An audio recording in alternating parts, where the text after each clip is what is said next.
Hello everyone, GoldenNova here. Burst of Destiny is now fully revealed, which means I've got plenty of new archetypes to sink my teeth into.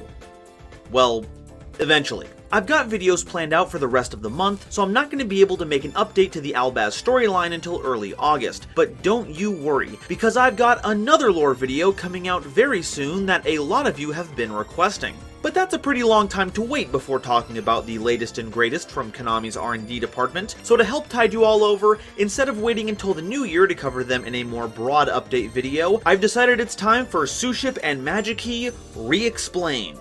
And honestly, I'm kinda surprised. Not that they got more support, both archetypes had very clear design space left to fill. No, I'm surprised how much you all want to see an update to them. Like, sure, whenever a one-off piece of support gets dropped for something I've already covered, I get the odd comment letting me know, but the turnout for the Fine Cuisine Cruisers and Sora with a gun was incredible. And hey, I'm certainly not complaining. Both archetypes didn't strike me as high-powered competitive threats, but judging from the time I've spent with them during our live streams, I can tell you they are incredibly fun to play. And if you didn't know we did live streams every Friday at 8 PM Central Time, that's why you subscribe and ring the bell, you ding-dongs. But without further ado, let's lock on to the previous videos and see what these new garnishes add to improve our fine dining and dueling experience. It's time for the Suship and Magikey update. But before we continue, a quick reminder to please like and subscribe if you've enjoyed my content so far. We've blasted past the previous goal of 5,000 subscribers by the end of the year, but like one of the most powerful Utopia cards, I'm going all in. Double or nothing. And if we get to 10,000 subscribers, I'll cover that card as well as many others in Utopia Explained. We've also got our Discord, where we have such lovely guests as the Hanna-Barbera star Yogi Bear, and a Twitter where you can stay up to date on channel news and my bad takes. And if you really like what I do here, please consider joining my YouTube membership. It's basically like a Twitch sub, or backing me on Patreon so you can get your name in the credits, as well as help determine future Explained videos that I make. Thank you all so much for watching, and now, back to the video.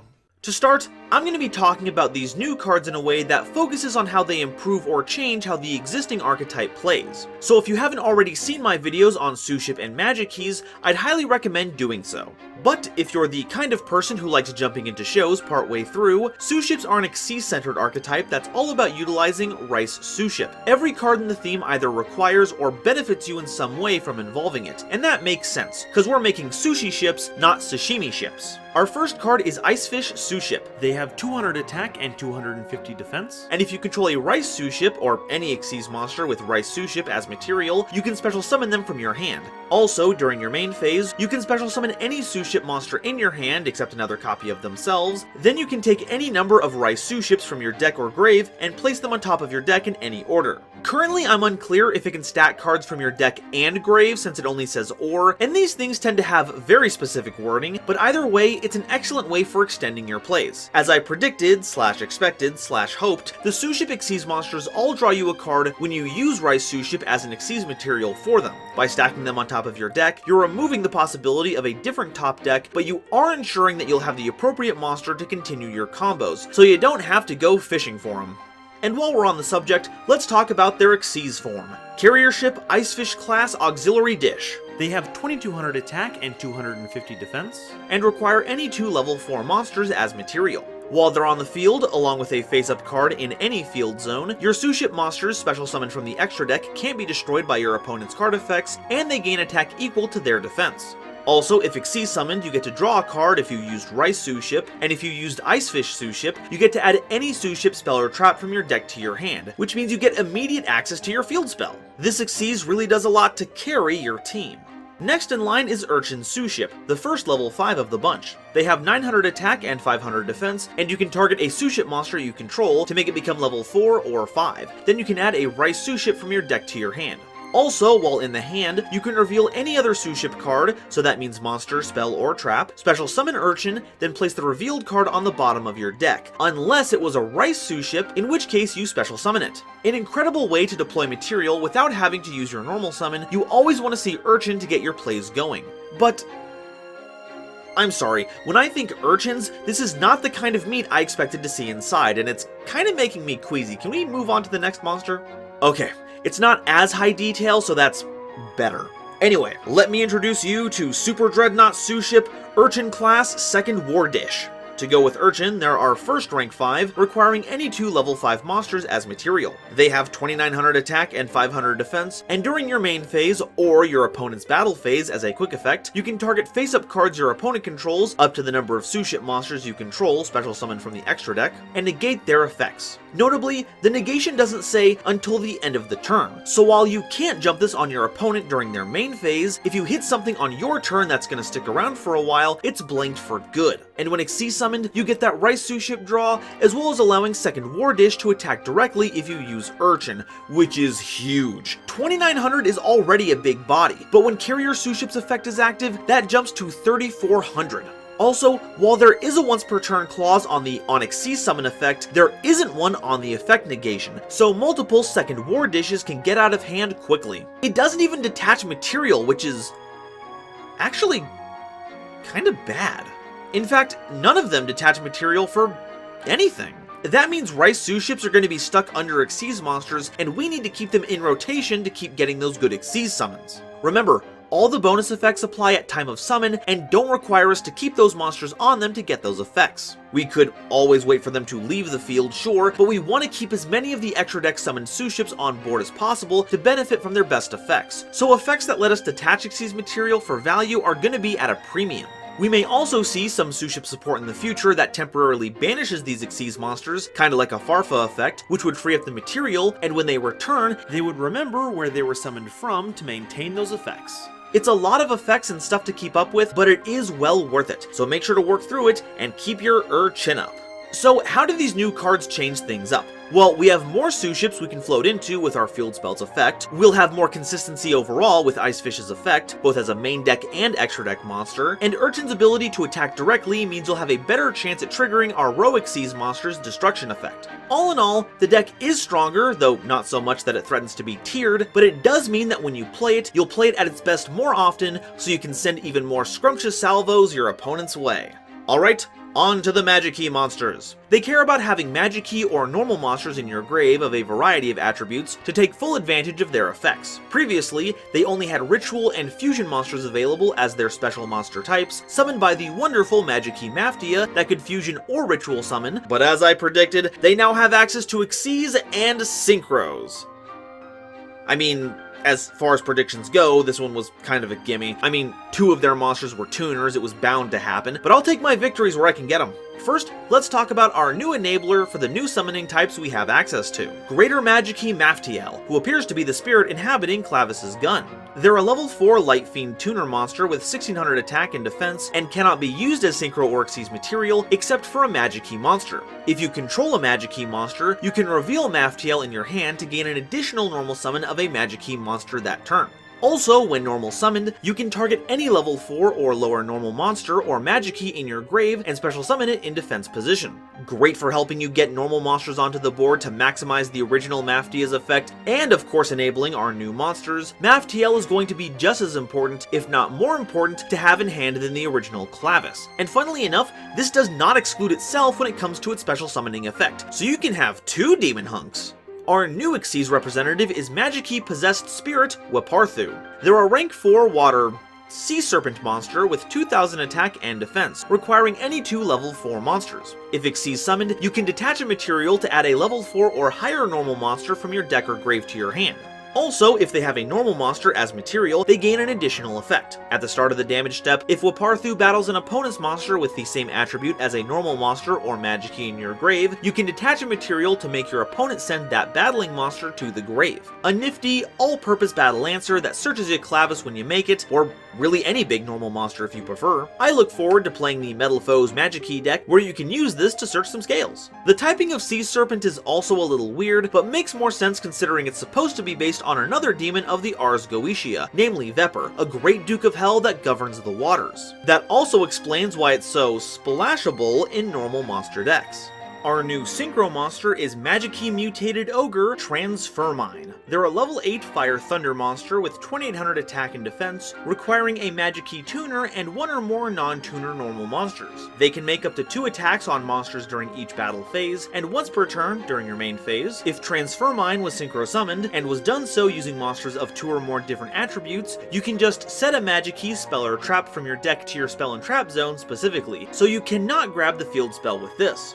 Also, if your opponent normal or special summons any number of monsters with an attribute that matches a monster in your grave, you can just destroy him. Transfermine is an extremely powerful boss monster, both when going first or second. Going first, you have a free search that sets up your other plays while granting you some interaction by landmining an opponent's monster, and going second, you can use that 2800 attack stat to body 2 monsters to clear the way for the rest of your field. So it doesn't fit cleanly into either an active or reactive role. It turns out that this card, much like many other ogres, has layers.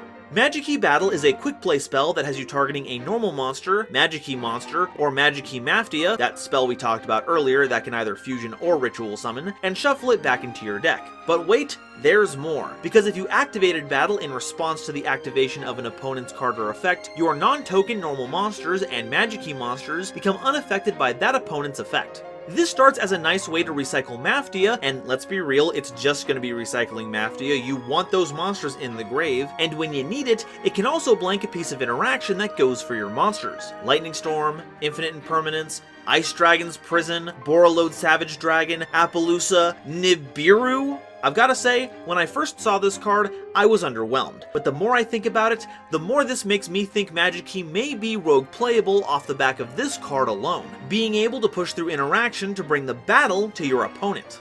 Magikey Lock is a normal trap that has you tributing a non-token normal monster or Magikey monster, then you target up to 2 normal monsters and or Magikey monsters in your grave whose total level equals 8 or less. You special summon them in defense position, then you can either synchro or Xyz summon a Magikey monster using any monsters you control. This is basically the counterpart to Connected Magikey to round out our summoning types. The big difference here is that this actually revives the monsters you target instead of putting them into your hand, meaning you can get back properly summoned Garazvets and Androbemuses. Or you could, use it for its intended purpose to make Waparthu and Transfermine. Either way, this card gives you a ton of good options and may distract you from how badly this card needs a different name. So what does this all add to the deck? Well, we have powerful new options both on the offense and defense, a searcher that's a conditional but very powerful construct, another searcher that also steamrolls over monster setups, a way to summon both of them with ease, a nifty revival trap, and a quick play spell that can push through interaction of all kinds. The deck is more powerful than I've ever seen, so I'd get to labbing out some deck lists now, because this is going to be on people's radars when it comes out. But what about the lore for Magikey? Clearly something is going on here, and I would agree, we just don't know what yet. But now that we have a second set of cards to look at, let's try to build some kind of timeline. Clavis stumbles upon this Magikey ruin and presumably finds this artifact that enchants and takes over his gun, which then presumably grants the ability to gain magical companions to fight with. The ritual line involves Maftia changing into increasingly larger weapons, while the fusion line has Clavis riding big monsters with almost zero idea of where they came from. Though, judging from the themes of discovery by unlocking things, I wouldn't be surprised if these creatures originated from the locked doors in this ruin. Clavis looks pretty excited to be finding all this cool new stuff, which is probably why they ended up biting a bit more than they could chew when opening up the door that sealed the creature we see in Magikey Battle. Now at first glance I thought the creature was Transfermine, but the characteristics just don't line up. Despite being monstrous, Transfermine's face is still humanoid, while this mystery creature has more of a Leonin structure. In fact, if we look at Transfermine, we can see that its hair matches Clavis's exactly, and considering the art in Magikey Lock, it seems they're coming out of the Transfermine form after the battle. The sword the mystery creature is wielding has a distinctly evil eye look to it, but how that could possibly factor in is anyone's guess. But the similarities are uncanny. The sharp oval shape, same slitted pupil, even the red, yellow, and orange color palette match. I wouldn't say it's too much to be considered a coincidence. Scary red eyes have been a symbol of evil since even before Sauron, but there's enough here to warrant keeping an eye on it. But none of this explains Waparthu. The name could suggest it's a similar situation to Transfermine, a possessed Clavis. It's not too far off, the clothes are all the same, and they're wielding a pre-Maftia gun, which might imply it left the gun to inhabit Clavis's body, while making the second gun out of water. But that begs the question, why is the hair changed here, but not when they turned into Transfermine?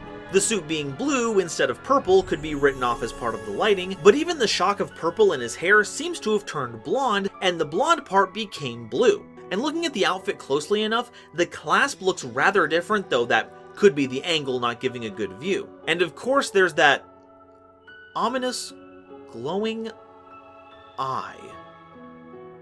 Oh my god, is Evil Eye connected to all this? I mean, I'm writing it right now, and this theory went from oddity to possibility real quick. But a more grounded, if you can call it that, explanation may come from Clavis's flavor text. One could interpret it, and by that I mean I interpret it, to mean that there's a parallel world beyond the doors, and opening it will connect them. I believe this mystery monster and Waparthu came from the side opposite Clavis, and Waparthu is this other world's Clavis, having experimented a lot more with Magikey monster possession. In fact, there seems to be a bit of a theme going on across archetypes. Between Clavis mutating because of the Magikey into Transfermine, Waparthu potentially being another example of this, Magikey Zoroa clearly absorbing Varum into his body, and Alistair having gone full beast mode into Kaliga, there's this through line of people either willingly or unwillingly absorbing magical creatures into their body, sometimes with unfortunate repercussions. But there are clearly still some missing pieces here, so we can't figure out everything, but we do have enough info that I'm confident making some more predictions. Number 1, we're going to get a rank 8 Xyz that's a much more monstrous version of Waparthu, and a level 4 Synchro that's a more restrained version of Transfermine. I'm mostly basing this off the fact that both the Ritual and Fusion line had a level 4 form that preceded the level 8, and neither the Xyz or Synchro line got the full set of that this time. This leads to prediction 2. Because we need a way to make a level 4 Synchro, we're going to be getting a level 2 tuner and non-tuner, and I'm hoping the tuner is Lesser Magikey Maftia, or we get a third card in the Magikey Lock card cycle, I'm thinking Magikey Lock Break, or Magikey Lock Break Lock to keep with the naming convention, that just summons out the level 4 Synchro as some kind of special summoning condition. Lastly, prediction 3, and I cannot believe I'm putting myself out here like this, we will get some kind of confirmation that Evil Eye are involved somehow. Half points if it's just some general multiverse nonsense. Okay, that's that for the new Suship and Magikey cards in Burst of Destiny. It was all around solid support, with nothing feeling like chaff or that it was out of place, and I can't wait to try them out.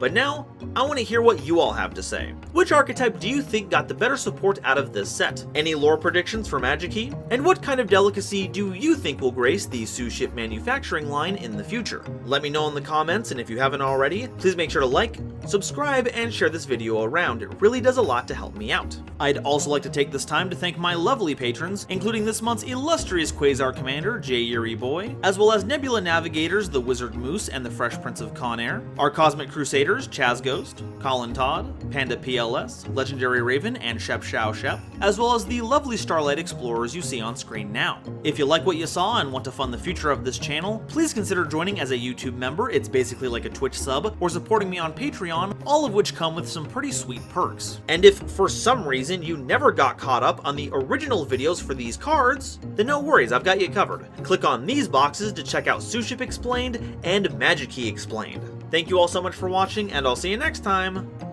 Bye-bye.